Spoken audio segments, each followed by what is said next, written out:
Can you get power and be ethical at the same time? What do you think? Let's see if we can find the answers from the book 48 Laws of Power. Now I'll be the first one to say it. The 48 Laws of Power can be paraphrased as the psychopath's guidebook. I mean, come on, here are some of the laws of this book. Number 14, pose as a friend, work as a spy. Number 7, get others to do the work for you, but always take the credit. Actually reminds me of a few people in my group project. And number 12, use selective honesty and generosity to disarm your victim. Yes, you read that right, he actually wrote victim. I know, but here's the thing, just because these laws sound so jarring and unethical doesn't mean they don't work. If you observe any politician over a period of time around the world, most of them use some variation of these laws. The fact of the matter is that the laws of power are unethical simply because the real power players in the world don't play by any ethics. But in these 48 laws of power, there are also some laws that in my opinion are completely ethical, and they can be rephrased into laws of persuasion that we can actually use in our lives without any moral dilemmas. So in this video, I'm going to talk about the 7 ethical laws of power in my opinion that you and I can apply in our lives to persuade and influence other people without having to do anything unethical. So without further ado, let's begin. Law number 1, never outshine the master. Most people have fragile egos, and the higher up they are in terms of positions of power, the more they don't like being outshone. It isn't unethical to appear to not be smarter than the people above you. In fact, it's prudent to not make them insecure. In the book, Robert Greene gives us a wonderful example where Galileo used this rule. Once the Italian astronomer and mathematician found himself in a precarious position. He depended on the generosity of great rulers to support his research, and so he would sometimes make gifts of his inventions and discoveries to the leading patrons of the time. However, usually the patrons, instead of giving him cash in return, would give him other gifts in return.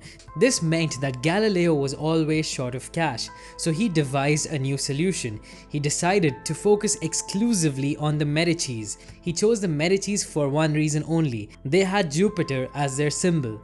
So when he discovered Jupiter's moons, he turned his discovery into a cosmic event honoring the Medici's greatness. Soon Galileo was made the official court philosopher and mathematician with a full salary. See, Galileo knew that instead of outshining his masters with his superior intellect, the smarter thing to do was to help them shine. Now again, this doesn't mean that we need to become sycophants. All this means in practical life is that we have to be aware of people's egos, and remember that you don't want to hurt someone's ego who is in a position of power higher than you, because it can end disastrously bad for you. Law number 9, win through your actions, never through your arguments. Michelangelo was putting the final touches on a statue when Soderini, the mayor of Florentine, entered the studio. Now Soderini thought of himself as a bit of a connoisseur, so while studying the huge work, he told Michelangelo that while he thought it was magnificent, the nose he thought was too big. Michelangelo realized that Soderini was standing in a place right under the giant figure and did not have the proper perspective. So without saying a word, he gestured for Soderini to follow him up the scaffolding. When he reached the nose, he picked up his chisel, and also cleverly, he also picked up a bit of marble dust. Now Michelangelo pretended to work on the nose, and while doing so, he kept dropping a little bit of sand out of his hand. After a few minutes, he stood aside and told the mayor, "Look at it now." And the mayor replied, "Wow, you made it much better." See, Michelangelo didn't actually work on the statue, he just pretended to work on it. He knew that if he argued with the mayor, even if he was able to convince the mayor that he was right, he would only stir up resentment. We have to remember this as well. There is no value in arguing with people. You're not going to change anyone's mind like that. Dale Carnegie says the same thing in his book How to Win Friends and Influence People. The only way to change people's minds for real is through your actions, not your words. Law number 13. When asking for help, appeal to people's self-interest, never their mercy or gratitude. In 433 BC, just before the Peloponnesian War, the island of Corcyra and the Greek city-state of Corinth stood on the brink of conflict. Both parties sent ambassadors to Athens to try and win over the Athenians to their side. The stakes were high, since whoever had Athens on their side was sure to win. So the representative from Corcyra spoke first. He began by admitting that the island had never helped Athens before, and in fact, they had allied with Athens' enemies.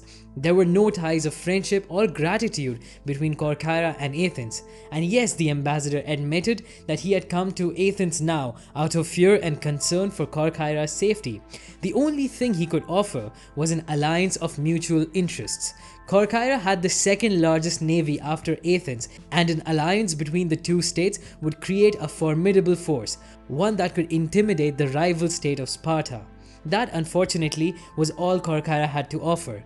Now the representative from Corinth began, and he gave a brilliant and passionate speech. He talked of everything Corinth had done for Athens in the past. He asked how it would look to Athens' other allies if the city put in agreement with a former enemy over one with a present friend. Now, after both of them made their case, Athens actually decided to help Corcyra. What the Corinthian ambassador did not realize was that his references to Corinth's past generosity to Athens only irritated the Athenians, because he was certainly asking them to feel guilty and putting them under obligation. However, helping Corcyra meant that they would become a powerful ally, and together they both would become an indomitable force. Athens was looking out for their own self-interest, and in the same way, most people, including you and I, are looking out for our self-interests. So when you ask people for help, instead of making emotional appeals, try to figure out what's in it for them. If you can show them exactly how they're going to be benefited from helping you, you're much more likely to get their help. Law 23. Concentrate your forces. As Schopenhauer wrote, intellect is a magnitude of intensity, not a magnitude of extensity. Napoleon knew the value of concentrating your forces at the enemy's weakest spot, and that was his secret to success on the battlefield. Concentrate on a single goal, a single task, and beat it into submission. In the world of power, you will constantly need help from other people, and usually those people will be more powerful than you. Only the fool goes from one person to another, believing that he will survive by spreading himself out.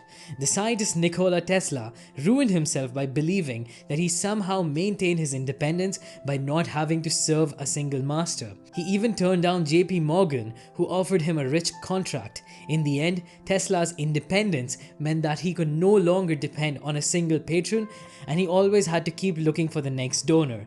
Later in his life, he realized his mistake. Remember this, it is enough to strike oil once in your lifetime. Your wealth and power will be assured.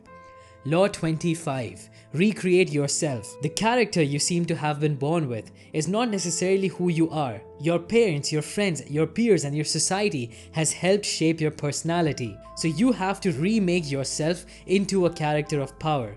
Robert Greene says that working on yourself like clay should be one of your greatest and most pleasurable life tasks. It makes you, in essence, an artist creating yourself. So if we were to boil this down into very simple language to make this applicable for normal people like you and me, it's simply this. Here's how you reinvent yourself. Number 1. Be self-aware. Know who you are. Know that you can change yourself and become more in control of your emotions and your actions. And number 2. Mold yourself into the person you want to be.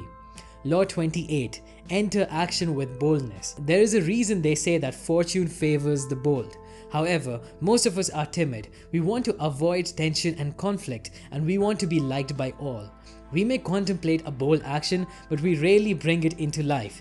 We are terrified of the consequences, of what others might think of us, of the hostility we will stir up if we dare go beyond our usual place. Now you have to understand this. If boldness is not natural, then neither is being scared. It is an acquired habit picked out of a desire to avoid conflict. If you are timid in any way, you have to root it out.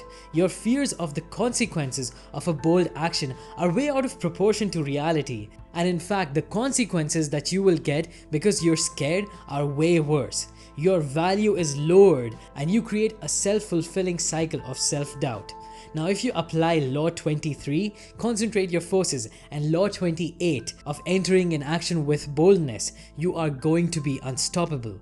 Law 43. Work on the hearts and minds of others. A lot of people who seek power think that you need to rule with an iron fist to get people to your side. However, Robert Greene tells us that persuasion by winning people's hearts and minds is much more effective. Now, instead of going into more detail in this video, I suggest you watch my video on winning people's hearts and minds using points from the book How to Win Friends and Influence People. There is one more way of becoming powerful, and that is by amassing knowledge, by reading more and learning more. So if you haven't already, do subscribe and click the bell icon so I can keep helping you learn more. If you like the video, then please click the like button, and thanks for watching.